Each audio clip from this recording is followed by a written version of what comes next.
Hello everyone, it's Seth, probably better known as Saffron Olive, and it's time for another edition of Against the Odds. So last week on our Against the Odds poll, we had the closest voting we've ever had.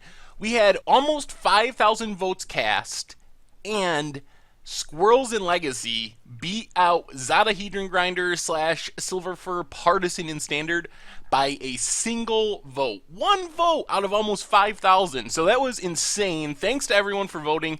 If you're not sure where to vote, I've heard that before, there's a link in the description that'll take you to the article on Goldfish that has the poll. So that's how you vote. But anyway, thanks for voting. It was awesomely close and really exciting. So that means this week we are playing Squirrels in Legacy, and we will see how this goes. Squirrels, the big problem with squirrels is there just aren't many of them. There are, in the entire history of Magic, 2 creatures with the creature type squirrels. 2 in the entire history of Magic. Then there are 9 cards which make squirrel tokens, ranging from utterly horrible cards like Nantucket Shrine up to some pretty decent ones. So we're going to make the best of it, and what we ended up with essentially is a combo squirrel deck. So the best way to actually win a game with squirrels is Squirrel Nest. Squirrel Nest, a 3-mana enchantment. It enchants a land, and you can tap the land to make a 1/1 green squirrel token. So that might not sound like much. Yeah, you can make a squirrel and chump block, make a squirrel every turn for essentially 1 mana since you have to tap the land.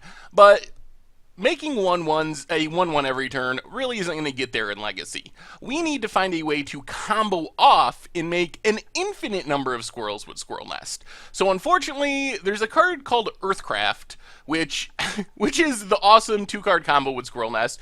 Earthcraft is a 2-mana enchantment, and it says tap a creature to untap a land.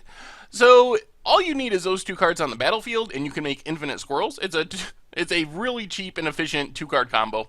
Unfortunately, Earthcraft is banned in Legacy, so we're going to try to build our own Earthcraft with the help of Intruder Alarm. So Intruder Alarm is a 3-mana enchantment. It says creatures don't untap during their controller's untap step, but whenever a creature comes into play, you untap all creatures.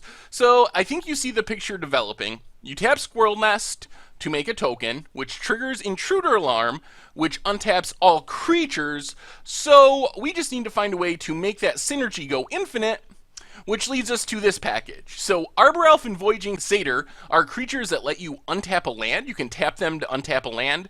So with a Squirrel's Nest on a forest, or any land with Voyaging Satyr, and an Intruder Alarm on the battlefield, we tap the forest to make a squirrel token, and then that untaps all of our creatures, including our Arbor Elf or Voyaging Satyr.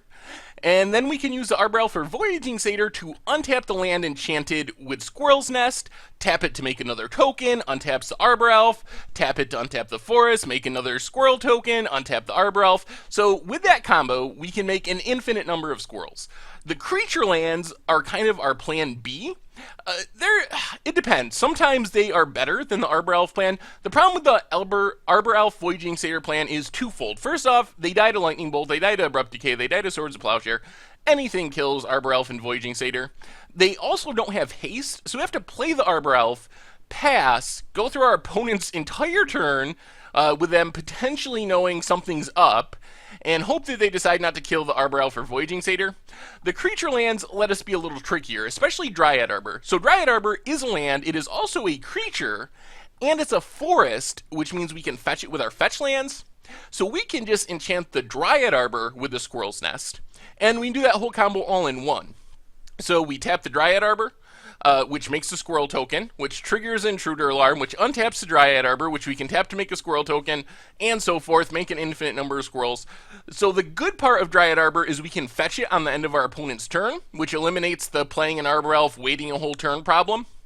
On the other hand, the downside of Arbor Elf is that it dies to Wasteland along with all of our opponent's removal, so it's in some ways even more fragile. We can use it to dodge sorcery speed removal, get around the not having haste problem, but it dies to Wasteland, so there's a trade-off. Mutavault is kind of the plan C. We can do the same thing, pay 1, turn it into a Squirrel, and a bunch of other things, but a 2/2 creature with all creature types. Enchant it with Squirrel's Nest, then go through the combo. The good news about about Munivault is we can use Swarmyard to regenerate it, so it doesn't just lose to Wasteland, although it still dies to other removal, and we still have to wait a turn because it doesn't have haste. Then there's the Swarmyard I mentioned, which is good for regenerating any of our squirrels, but especially Munivault for the combo. The other problem with the combo is we make a bunch of squirrels and we have to wait to our next turn to attack with them because they don't have haste, which means something like Abrupt Decay plus Toxic Deluge or Pyroclasm can disrupt us. Abrupt Decay on the Squirrel's Nest, then some sort of board wipe to get rid of all the tokens, and we still can lose after assembling the combo. Squirrel Mob kind of takes care of this problem. If we get a Squirrel Mob on the battlefield before we make an infinite number of squirrels, we can make the Squirrel Mob infinitely big because it gets +1/+1 for each other squirrel in play. So we make 70 squirrel tokens. Our Squirrel Mob becomes a 72/72, and since it was already on the battlefield, hopefully, we can attack with it right away and potentially win the game without letting our opponent untap. Then we have Green Sun Zenith to hold everything together. It gets our Dryad Arbor on turn 1. It gets our Arbor Elf. It gets our Squirrel Mob. So it gets a lot of our pieces. Plus, since we are a Squirrel deck, we're not going to just play the combo. So we are playing every other semi-playable squirrel creature that's ever been printed. And they are one-ofs, but you got to remember, since we have Green Sun Zenith, technically we have 5 copies of these cards because the Green Sun Zenith can search them up. So we have a Squirrel Wrangler, a 4-mana 2/2. You can pay 1 and a green, sack a land, make 2 green squirrel tokens, pay 1 and a green, sack a land. All squirrels get +1/+1. So it's kind of an army in a can. Make some squirrels, pump your squirrels, win the game. Then we have a Deranged Hermit, a 1/1 for 5, which has Echo of 5, so we have to pay its mana cost again on our next upkeep. But when it enters the battlefield, it makes 4 1/1 green squirrels, and it's a Squirrel Lord. It gives all squirrel creatures +1/+1. So technically, it's 9 power and toughness for 5 mana, but then we have to pay the mana costs again, so it's kind of not really 5 mana. And then the funniest one of them all, Nut Collector. This card cracks me up so much. It's a 6-mana 1/1. 6-mana 1/1. I did not realize that when I was building the deck. I just assumed if it's 6 mana, even with the abilities it has, it's got to be like a 4/4, a 5/5, something big. No, it's a 6-mana 1/1. At the beginning of our upkeep, we get a 1/1 green squirrel creature. And then if we have Threshold, it gives all squirrels +2/+2. So if you have 7 or more cards in our graveyard. So regardless, I mean, the problem with all these cards is they are super fragile for their mana cost. Playing cards that cost 4, 5, and 6 mana and die to Lightning Bolt, die to Dark Blast even, is pretty risky. But they can be good in the right situation. If we know we can't combo off, we can try to get the Squirrel Wrangler or Deranged Hermit, make some tokens, pump them up with Nut Collector, Deranged Hermit, attack with a bunch of squirrels for the win. But that's definitely our backup plan. Like, most of the time, we're going to try to win with the Infinite Squirrel combo. But we can, like, Green Sun Zenith, a Deranged Hermit to pump up all the tokens that we make with Squirrel Nest or whatever. So that's another option. The rest of the deck, we have a Deathrite Shaman, 4 copies of Deathrite Shaman, not a squirrel. This is just a mana accelerant. We have a lot of expensive cards. All our combo pieces start at 3 mana, and Legacy is a fast format, so we need a way to jump the curb. We have Arbor Elf, which helps, but I really wanted another mana dork to get us up to our 3 mana, 4 mana, 5 mana plays quicker. Deathrite Shaman is just the best one. We do have fetch lands in the deck, so it produces mana consistently. Plus, it naturally hates on the graveyard, which is relevant. It can gain us some life, help us stay alive until we combo off. So it's just the best mana dork available to the deck, even though it's not a squirrel.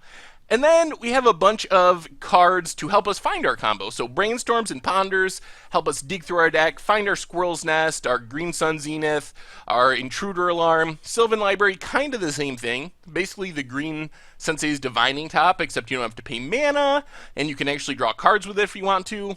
And then Force of Will is just a concession to Legacy in general.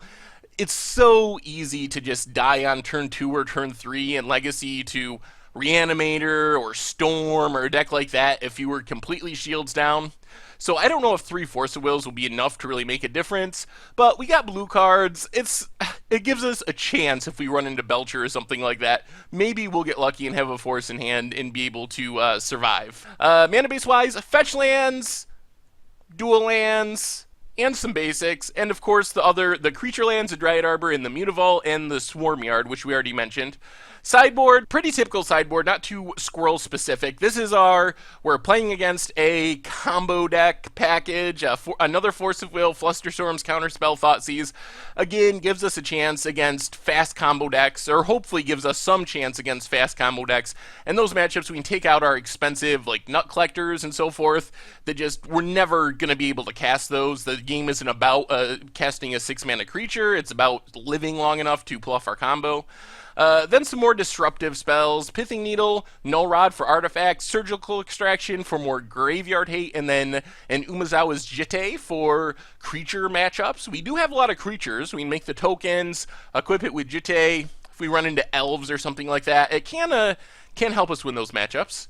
And then Abrupt Decay and Crossing Grip, a little more removal. Abrupt Decay hits a lot of things in the format. Crossing Grip hits artifacts and enchantments. Something like Ensnaring Bridge is really bad for us because we kind of do need to attack to win. Also, Chalice of the Void. There's some powerful artifacts and enchantments in the format.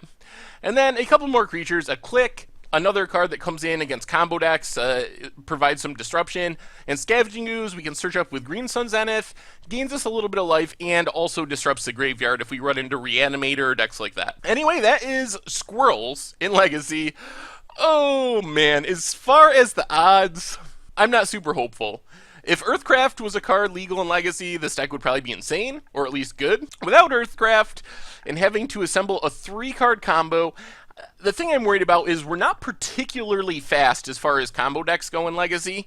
I think we're a turn or two slower than Storm and decks like that, so it's going to be hard to win those matchups. We also don't have much disruption for those matchups. If you're going to be slow in Legacy, you usually want to have a lot of disruption so you can win the combo matchups with Hymn to Turex and Thought Seizes and Counterspells, but we don't have much of that. So I think that we're going to have trouble with a lot of matchups. And also against aggro, I don't know how we beat a deck like Burn or Zoo. They're just so much more finches than we are. We pretty much have to just nut draw our way into the combo on turn 3 is pretty much what we're hoping for. So I'm going to say we win maybe 20% of the time.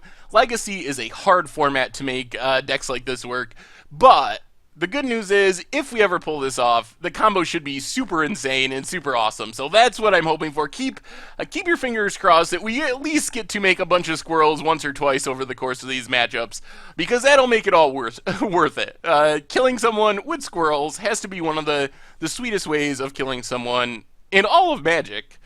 So anyway, make sure to check out the website, mtggoldfish.com. Got tons of awesome content, decks, prices, metagame strategy, pretty much anything and everything you could want related to Magic the Gathering. And if you enjoyed our Squirrels in Legacy Against the Odds videos, take a minute, click the like button, the subscribe button. That would be super awesome of you. Anyway, thank you very much for watching. I hope you enjoy our games with Squirrels in Legacy, and I will talk to you soon.